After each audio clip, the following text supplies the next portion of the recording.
آپ نے کبھی سوچا ہے کہ آپ کے آس پاس کوئی ایسا شخص ہے جو آپ کو ہمیشہ تھکا دیتا ہے، یا پھر کوئی ایسا جو محسوس کرواتا ہے کہ آپ کی کوئی حیثیت ہی نہیں؟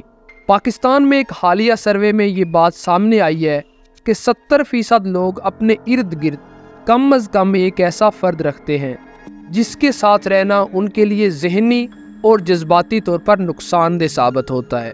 کیا آپ جانتے ہیں کہ ایسے لوگ ہم پر کتنا برا اثر ڈال سکتے ہیں؟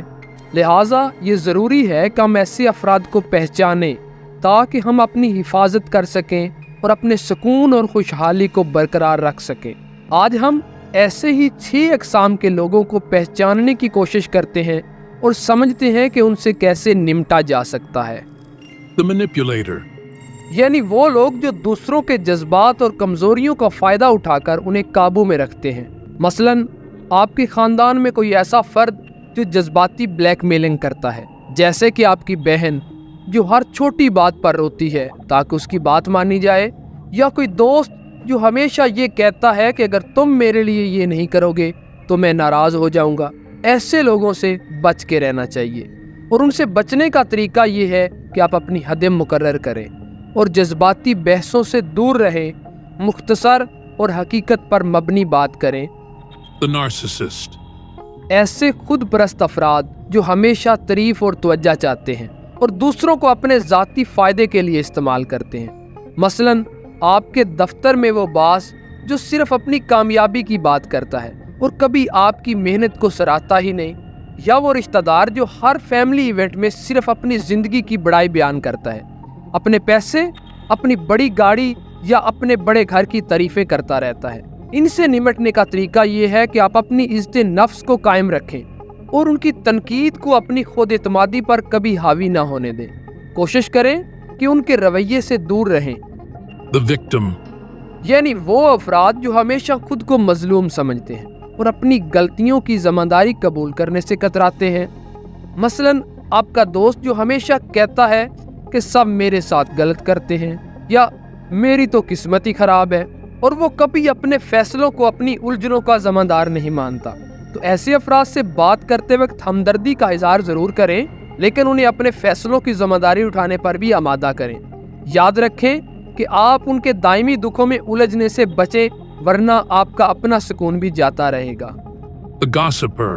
یہ وہ لوگ ہیں جو افواہیں پھیلاتے ہیں اور دوسروں کے خلاف باتیں کرتے ہیں، جیسے کہ محلے میں وہ آنٹی جو ہر گھر کے معاملات میں دخل دیتی ہے اور سب کے پیچھے باتیں کرتی ہے، یا آفس کا وہ کولیگ جو ہمیشہ دوسروں کی ذاتی زندگی کے بارے میں باتیں کرتا رہتا ہے۔ تو گاسپ کرنے والوں سے بچنے کا طریقہ یہ ہے کہ ان کی باتوں میں شامل نہ ہوں اور اپنی ذاتی معلومات ان کے ساتھ کبھی بھی شیئر نہ کریں۔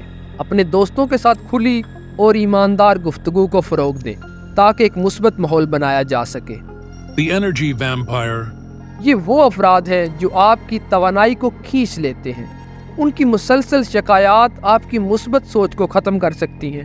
مثلاً وہ دوست جو ہر ملاقات میں صرف شکایتیں کرتا ہے، زندگی میں کچھ بھی ٹھیک نہیں ہو رہا، یا مجھے ہر چیز سے پریشانی ہے، اور آپ کو بار بار تھکا دیتا ہے بلکہ آپ کو بھی پریشان کر دیتا ہے۔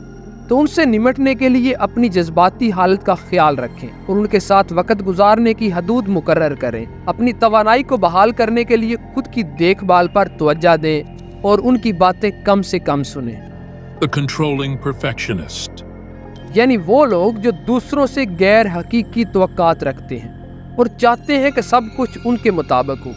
مثلاً آپ کا وہ کزن جو ہر شادی یا تقریب میں دوسروں پر حکم چلاتا ہے کہ کیسے بیٹھنا ہے، کیا پہننا ہے، کیسے کھانا ہے، اور ہر کام اس کے معیار کے مطابق ہونا چاہیے۔ ایسے افراد سے نمٹنے کا بہترین طریقہ یہ ہے کہ آپ اپنی خود مختاری کو برقرار رکھیں اور انہیں یاد دلائیں کہ ہر کوئی غلطیاں کرتا ہے اور ہر کوئی آزاد ہے اور ہر کسی کو اپنی زندگی خود جینے کا حق ہے۔ کھلی بات چیت کی حوصلہ افزائی کریں، لیکن ان کی ضرورت سے زیادہ کنٹرول کرنے کی عادت کو خود پر حاوی نہ ہونے دیں۔ ایسے ٹاکسک لوگوں سے نمٹنا مشکل ہو سکتا ہے اور جذباتی طور پر تھکا دینے والا بھی ہو سکتا ہے، لیکن ان کے رویے کو سمجھنا اور ان سے نمٹنے کی حکمت عملی اپنانا آپ کی خوشحالی اور سکون کے لیے ضروری ہے۔ یاد رکھیں کہ حدود قائم کرنا، خود کی دیکھ بھال کرنا اور اپنے سکون کا خیال رکھنا ضروری ہے۔ ہمیشہ اپنی جذباتی اور ذہنی صحت کو اولین ترجیح دیں۔